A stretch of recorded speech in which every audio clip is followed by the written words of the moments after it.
Tudo bem? Já te entrevistei, mas eu não lembro em que situação, eu não sei, não foi aqui, mas a gente já falou sobre crédito, se não me engano. Eu acho que foi aqui, sim. Foi aqui já? Foi. Me diz uma coisa, Ione, afinal de contas, o que é nome sujo? Quando a pessoa fala, o seu nome está sujo, o que é isso? Quando a pessoa deixa de pagar uma dívida e ela tem o seu nome incluído no cadastro de restrição, ou seja, o cadastro sujo, né? Onde o nome dela vai constar e impedir que ela faça crédito, tome crédito no mercado. E esse cadastro é possível ser acessado do Brasil todo? Sim, existem várias empresas que trabalham com serviço de proteção ao crédito que fazem esse trabalho de cadastrar. Quando a empresa tem um consumidor que não pagou a dívida, o que ela faz? Ela comunica a este consumidor, que é importante que ele primeiro saiba, olha, você está em atraso mais de 15 dias, um mês, então você tem 10 dias para vir renegociar a sua dívida. Se você não vier nesse período, seu nome será incluído no cadastro de negativos. Então, por exemplo, se eu tiver um problema numa empresa de São Paulo, se eu for para Belém do Pará, lá eles vão conseguir acessar e vão ver que eu tive um problema aqui em São Paulo. Então, não necessariamente, porque existem várias empresas atuando. Se elas são empresas que conversam entre si, trocam essa informação, aí é possível que ele também seja alcançado, seu CPF, informando que você está com uma dívida em outro estado. Isso acontece muito, viu? Eu imagino, Ione. Porque o Brasil é muito grande, nem sempre as informações são compartilhadas, né? Sim, sem dúvida.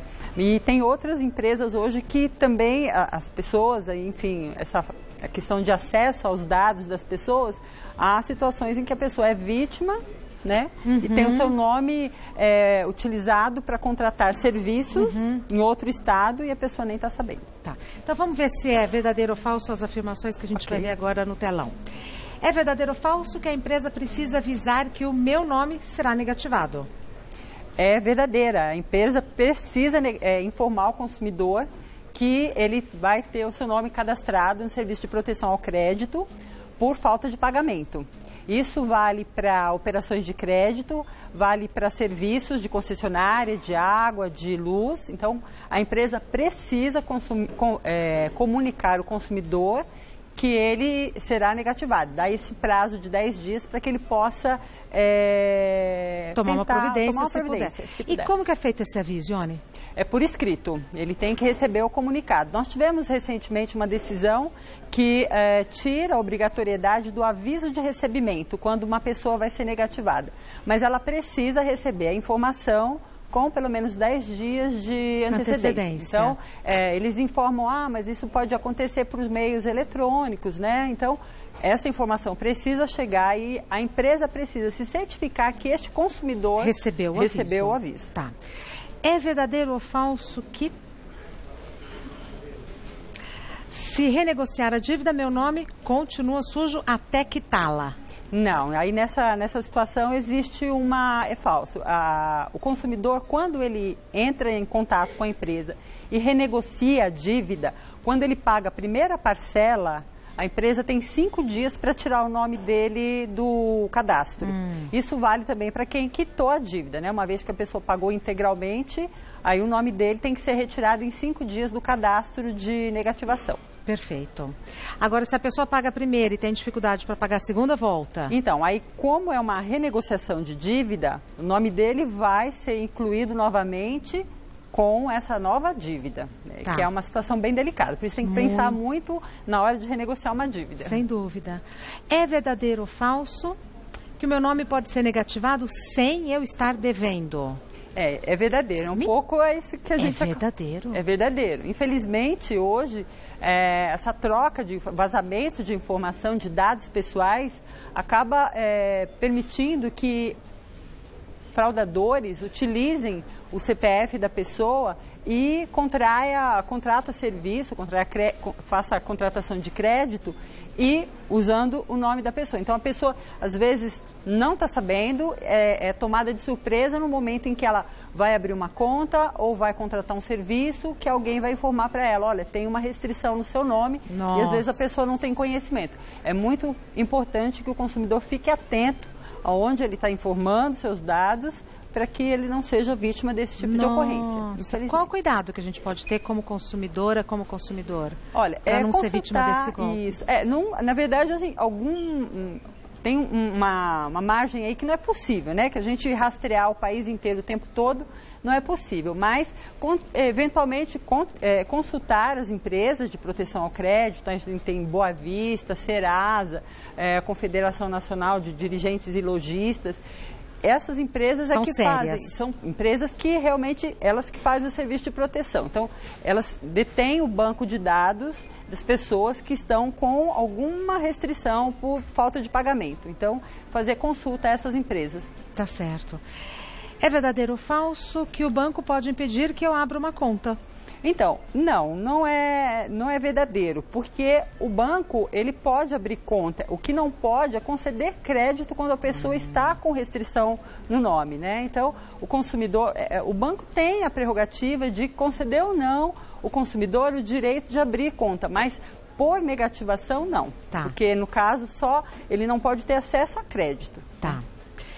É verdadeiro ou falso que o banco pode impedir que eu use o meu cartão de crédito? Não, aí é falso, né? O consumidor tem liberdade para utilizar o seu cartão de crédito. A única situação em que o banco pode impedir esse uso é caso ele esteja com a dívida, né, atrasada, deixou passar o vencimento, não efetuou o pagamento, então o bloqueio do cartão pode acontecer por falta de pagamento. Mas o uso no dia a dia, não existe, é falso. Tá. É bom a gente saber que são sutilezas, mas que fazem a diferença na vida da gente, né? Exatamente. Ainda mais que a gente está com o nome negativado. Já vou abrir restrição ao nome. Vamos. É verdadeiro ou falso que o banco pode impedir que eu pague contas no débito automático? Não, é falso, né? O serviço de débito automático, como diz, é um serviço, né? O banco oferece esse recurso para que o consumidor tenha a comodidade de efetuar os pagamentos. Então, é falso dizer que o banco pode impedir. Tá. É verdadeiro ou falso que o banco pode descontar dinheiro da minha conta automaticamente? Então, é falso. O banco, ele só pode tirar recursos da conta do consumidor se este contratar algum serviço e for previamente consultado e autorizar a contratação desses serviços. É importante a gente falar sobre isso porque serviços de seguro, de cartão, é muito comum ter essas cobranças e o consumidor, mas eu não contratei. Então, é importante que, para que exista esta cobrança, é importante que o consumidor aceite contratar o serviço. Não o banco simplesmente passa a descontar qualquer valor da conta da pessoa. Isso não é correto. Tá. É verdadeiro ou falso que, se meu nome for negativado, posso ser recusado numa vaga de emprego? Então, isso é falso, né? Até porque, vamos pensar, se as pessoas que estão com o nome negativado estão com falta de recursos financeiros, se ela não tem acesso ao emprego, ela não sai dessa situação. Então, existe uma exceção que é comum às empresas que tem um funcionário que vai trabalhar na área de controladoria, na área financeira, que vai assinar contratos pela empresa. Nesse caso, é possível que haja essa restrição, mas é uma exceção. Tá. A maioria dos trabalhadores não precisam ter uma restrição porque está com o nome negativado. Perfeito. Mais uma. É verdadeiro ou falso que, se meu nome for negativado, um concurso público pode me eliminar? Então, essa é a mesma situação do emprego, né? Então, não faz sentido você impedir o consumidor, o trabalhador, de ter acesso ao trabalho por um desequilíbrio financeiro que levou a essa situação. Tá. Então, se ele for também lidar com licitações, assinar contratos, pode haver essa restrição, mas para a maioria das atividades isso não é verdadeiro. Tá. É verdadeiro ou falso que a instituição de ensino pode recusar a renovação da matrícula? Então, essa é uma questão que acontece, é verdadeira porque acontece. Apesar de nós, lá no IDEC, entendermos que educação não é um produto, não deve ser tratado como um serviço qualquer, é um serviço social e não poderia ser classificado dessa forma. Então, impedir que alguém faça uma matrícula na escola porque está com o nome negativado. Mas, infelizmente, é verdade, isso acontece e ainda não existe uma legislação que proíba essa prática. E se acontece com alguém que está assistindo a gente em casa, caso, o que essa pessoa pode fazer? Ela pode procurar o PROCON, registrar uma reclamação e fazer um diálogo, tentar o diálogo com a própria escola para evitar que ela seja impedida de renovar a matrícula. Porque o que acontece nas escolas, a proibição que é feita é quando o aluno, enfim, não é feito os pagamentos, é impossível renovar a matrícula quando a dívida é com a escola. Tá. Nesse caso, a gente está falando de uma pessoa que tem restrição no nome por uma dívida bancária de outra natureza. Então, isso daí não seria correto você impedir a pessoa de fazer a matrícula na escola. Ótimo. Mais uma. É verdadeiro ou falso que é um prazo máximo para o nome ficar sujo? Sim, existe. O prazo é de 5 anos. O Código de Defesa do Consumidor, o artigo 43, estabelece que a restrição só vai poder constar neste cadastro por 5 anos. E depois? Depois ela tem que sair. Ela simplesmente, esse consumidor, a dívida não morre, é importante dizer isso. Com aquela empresa onde ele contraiu a dívida, ela não vai desaparecer lá, mas ela não pode mais constar no cadastro de serviço de proteção ao crédito. Tá. Agora o seguinte, algumas empresas compram a dívida. Então, se meu nome está sujo, vem uma empresa compra a minha dívida. Essa empresa que comprou a minha dívida não pode ficar querendo que eu pague, não pode colocar, apresentar restrições ao meu nome? Então, as empresas, quando elas compram a dívida, elas começam a entrar num processo de desconto, porque existe um mercado, né?